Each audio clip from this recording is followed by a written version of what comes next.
Hey guys, it's Jake here with another video.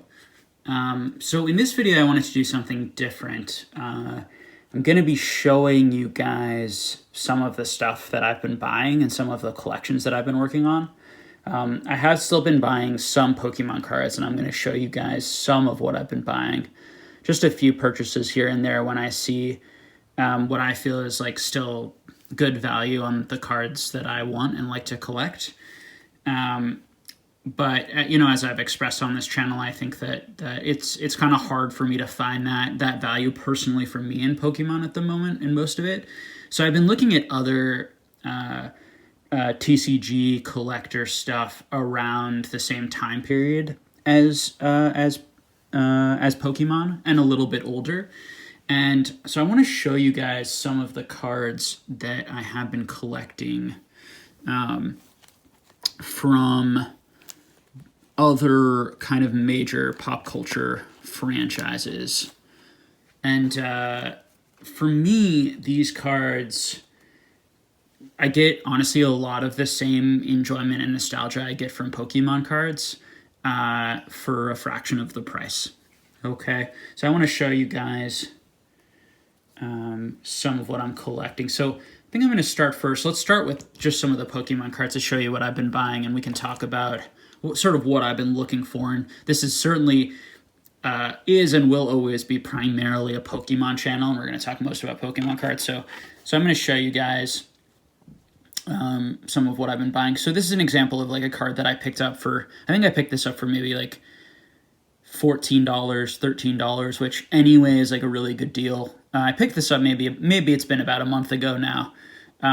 But as you can see, I don't know if you can tell in this card, it's a gray stamp card, which makes it a bit rare, a bit harder to find. And anyway, I was getting a good, really good value on it. You know, I was talking about how first edition based, particularly like the commons, uncommons, minus the starters, which moved a lot, but even the starters were sort of lagging behind in price in a lot of ways. And so I was still kind of like picking these up when I saw them for those really good deals.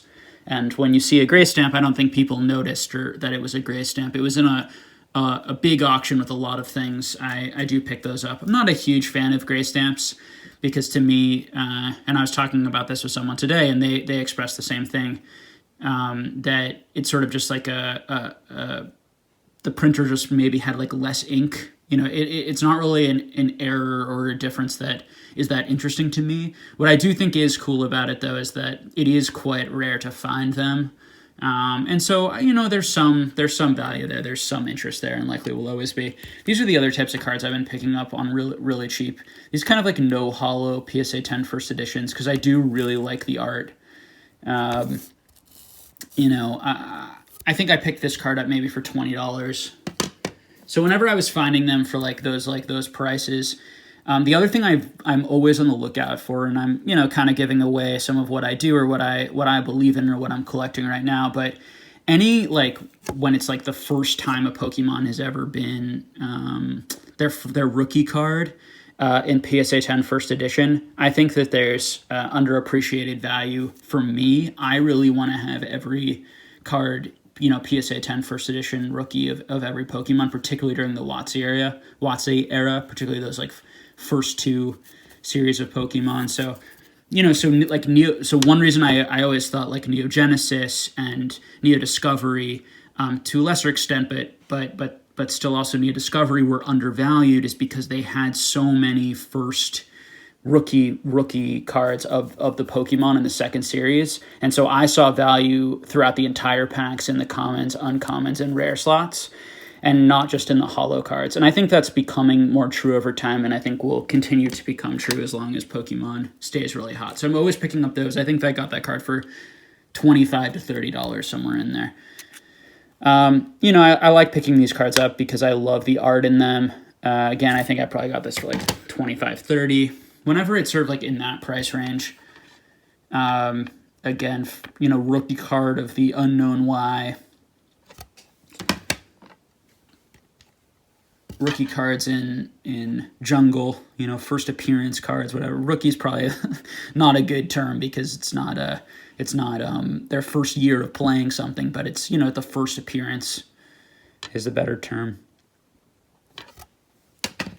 First appearance on English, we should say, right? Not first appearance on a card or on a Pokemon card. So I picked these up. I think I got each of these definitely in the 20s, low 20s. I was buying those mostly for $10, $12 each, but they've all really gone up a lot. And I was still buying them about a month ago for that $18 to $20 range. Now I think they're probably like closer to $50 these days. Everything continues to go up there. I'm not buying any more at those prices. Again, a first appearance. I think I got this card for like $12. It's a rare first appearance of a Pokemon in a Neo Genesis card. Like for $12, I basically got it for free at the cost of near the cost of grading. So those are the types of things when I'm watching auctions. I'm looking for those types of auctions, and I'm trying to get them at what I view as like really good value, and continuing to like slowly add to gaps in my collections or get doubles in my collection that I can use to either sell those cards to fund other things in the future or trade those cards for some gaps or things that I'm looking for. So that's what I'm always doing. I did buy a couple more Champions Festival cards, which I'm always buying, the stamped promo cards, but I actually have them in a glass case right now. So I'm not going to open those and show those to you. Maybe I will at some point, but I'm always growing that collection, always looking for those cards at what I deem as good value for me personally. All right, so on to the other things I wanted to show you. So I want to show you some Harry Potter TCG, which I've been getting more into, which I do really like and am enjoying, and have purchased a number of sealed boxes, which you could see in the back. I purchased those probably a few months ago. When Pokemon was going up a lot. And I've been purchasing like a collection here and there. I got one collection for about $40, $50 that had something like 700 cards and maybe 80 or so rares and 30 hollows or something like that. And that to me was just like such an amazing value when we compare to Pokemon. And I think the art is really cool.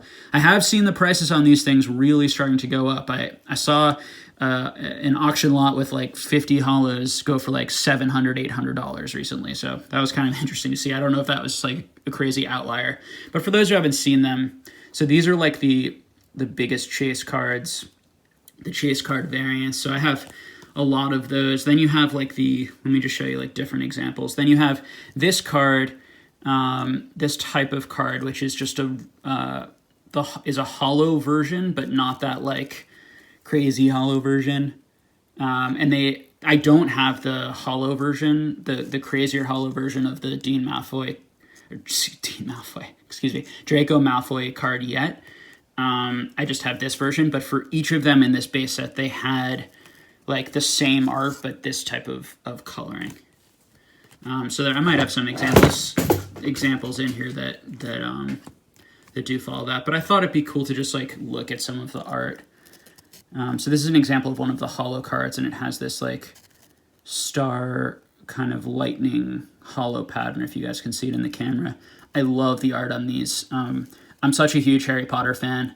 Harry Potter and Pokemon and Yu-Gi-Oh! And I'm going to show you guys some Yu-Gi-Oh! Cards after this were my three, and Dragon Ball Z too, I would say, but maybe a little bit less, but also those four, I would say, were my sort of like elementary school experience. And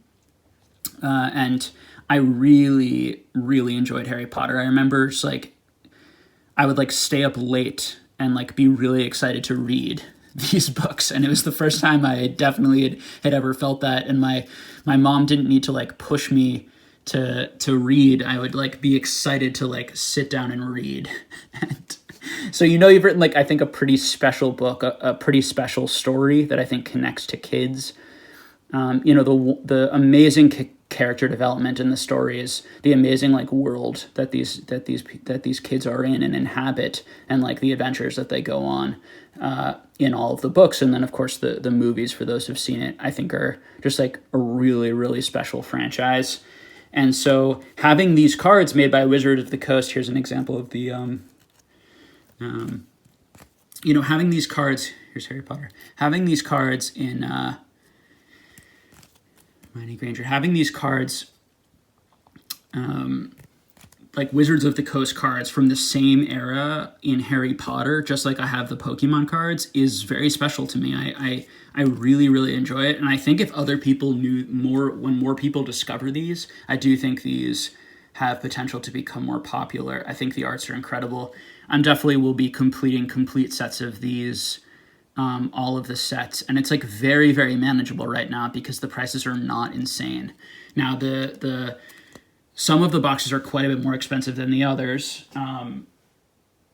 You know, you have boxes sort of ranging from like $40 now, you know, $45 to like $650. So there is a bit of a range, and it does create some difficulty to find the more expensive boxes.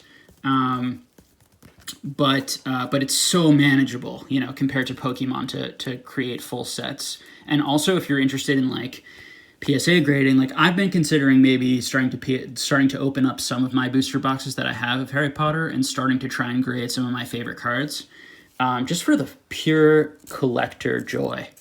And that's something that not too many people have done yet. I mean, these cards have like incredibly low populations because there hasn't been interest in grading them. Not because these cards don't exist in the world, but because there hasn't been a lot of interest in grading them. But I think that, you know, the way markets do get established, and just like with Pokemon, is that people find them. They have incredible art and interest and genuine sort of collector interest, and then people start to collect them. A community is built around it, and value kind of follows that eventually. So it should be interesting to watch. You know, I think when you're collecting anything like this, I think it's part of what's so fun is because the prices are really, really affordable. You don't even have to worry about, are these going to be a good investment vehicle, like something you might have to worry about in Pokemon right now, because the prices are so high and you're putting so much of your potential like net worth or income into them. And I think that's part of why I'm enjoying them so much. That's something different. So yeah, so, you know, so many cool arts. I've 700, 800 different cards, you know, across the different sets. I'm pretty far into finishing the sets, but I do have still have a decent way to go, and I'm sort of loving every minute of it, type of thing. So now I do want to show you guys some Yu-Gi-Oh cards that I'm really interested in. So I'm not very interested in collecting like the Konami, like the normal Yu-Gi-Oh cards that people are still opening the packs right now. And I'm not really interested in getting those original, starter deck / like Legends of Blue Eyes, you know, the first edition, you know, the first 5, 6, 7 sets. I'm just not that interested in it because I think those arts, are so, for those who don't know, in Yu-Gi-Oh, the arts of those cards are extremely repetitive. They just kind of like you can get the exact same art of that, like, many thousands of dollar Blue Eyes White Dragon card or Dark Magician card for like $1, 50 cents in like brand new, or near to new products that they just released that have all of like the same arts in different variations. So that doesn't interest me that much from sort of a collector, like a hardcore collector perspective on that rarity scarcity. What I do like about it is that you can get them really cheap. And so I just got like really cheap versions of all of those. And then I can like look at the cards, have that same art, and have like every card I want for like $30. But what I am enjoying, and I actually think the art is even more spectacular and interesting because it's different than the art that was in the anime, which I love so much. The Yu-Gi-Oh anime was my favorite anime around this age, and I would get so excited like every weekend when I watched cartoons, like waiting for Yu-Gi-Oh to come on and waiting for like the next chapter of the story. It just had me really engaged in it. But these cards I'm going to show you, I think the art is a lot better, is a lot more interesting, and these cards are extremely hard to grade, very hard to find in mint condition, and do not, to my knowledge, have like a lot of like replications of the art in different forms. And again, they're from that same like late 90s time period that I like to collect in. So I'm going to show you guys some of those cards. So they're called the Bandai Bandai cards, and they come in 1998 Yu-Gi-Oh Bandai cards.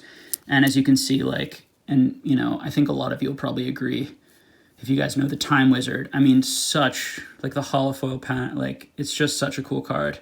Love the colors, love the Time Wizard. Brings me back to those cartoons. And this card is a pack fresh card, and it graded a 7, just to give an example. And I do have a number of 10s that I'm trying to complete 10 sets of this because it's just so fun and so challenging. But as you can see, like centering super off, like really, really off. Centering on the back also off. But nothing else wrong with this card, and it got a 7. And it was pack fresh. And so a lot of centering issues. You have insane centering issues on some cards. Very frail cards. These cards do not last. Like, unless you're opening these fresh from pack, like if you're getting these cards from someone who's been holding the cards, onto them for years, like even if they sleeve them, even if they take good care of them, pretty difficult to find them in like mint condition. And even like really mint looking condition cards, I've gotten back like 7s. You can easily get back like 7s on, because there's also a lot of print lines in the hollows. Scratching is really easy, just a crazy difficult cards. So I'm going to show you guys some of the hollows that I have here. So here I picked a pile from the 2nd generation. So there are 3 generations in these Bandai cards. I just love these art. You can see the back. That's the back.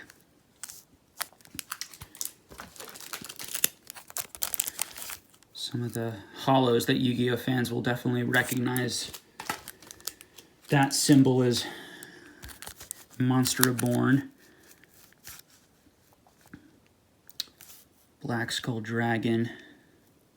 The hollow pattern, it doesn't really do justice on this camera, but you can see it's like really, really cool, the colors.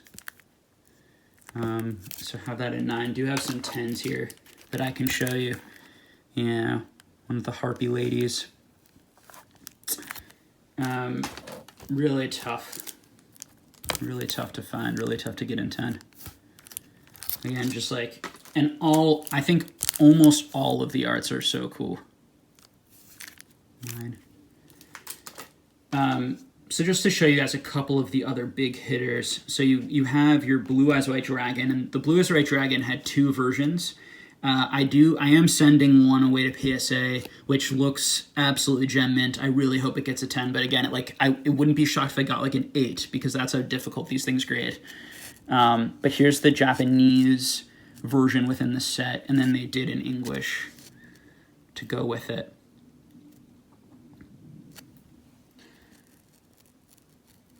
Really cool, I think. And then my favorite was always Dark Magician. Here's the Dark Magician. Number 14 in the set. Red Eyes Black Dragon. All of the big hitters. All the favorites. Exodia is also in this set. And I'm a bit crazy. I have like 5 or so completed sets of these now. When I get really into something and they're affordable, I just kind of like go at it and try to complete like mint sets. And as I said, I'm going for all of these in 10, or as many in 10 as I can possibly get, but I at least want to get the whole thing in sort of 8s and above, and I'm getting sort of close to that goal, which is exciting for me. So I guess that's everything. Oh, I did want to show you guys one more thing that I am collecting. I've never been a huge Marvel fan. But sometimes I go online and look up like other different types of cards that I think are cool. And I did really like these Marvel cards. And the reason I like them is they are of the covers of like your first appearance comic books, and like all these comic books cost like hundreds. To get all these comic books would cost you like $100,000, and you can pick these up for like a couple bucks, and you can have them all in your binder and just have like all of like. And I do really like the art in these comic books. Like I'm definitely not like a comic book collector, but I could be if I wasn't into all of this stuff. And this is sort of a way of like having that on one page that I can put in, where I can have like all of these amazing key issues for so cheap. So I do want to show those. These are the from the 1994 set. You know, these are definitely not valuable. There are a ton of these out there. They never really went up in value, and they do have centering issues, but they're generally quite easy to grade. I have seen people starting to grade these, and putting them on like PWCC and these sorts of things. So it'd be interesting to see how that type of thing does. They do have hollows from that set, and I do think the hollows are actually quite cool. It's not really going to do it too good a justice on this, but you know, part of the reason for me making this video is to show you guys, like, there are, for collectors out there who might be priced out of Pokemon, for example, there are so many good options in other hobbies that like are really fun and you'll really enjoy. And you know, for investors out there, you know, it's something to think about too. It's like, it's, you know, it's not necessarily investing in these other things, but also being aware of like, where does Pokemon sit in terms of value when you can buy, like, where one booster box in Pokemon costs so much that you could have, you know, a humongous amount of like this other sort of thing, and like what is really going to bring a collector more value. And at the end of the day, it's sure, like, investors and speculators like drive up markets, and that's, I think, what happened in Pokemon a lot. But if the genuine investor interest isn't there, the genuine collector interest isn't there as much, particularly for those prices, and that collector interest goes to other options that are, you know, equally or near as nostalgic or cool or other areas. One, it's an opportunity for growth in those other areas, potentially, if there's enough people and not enough supply in those other areas, as more and more people find those things, and that will drive up the prices there as well.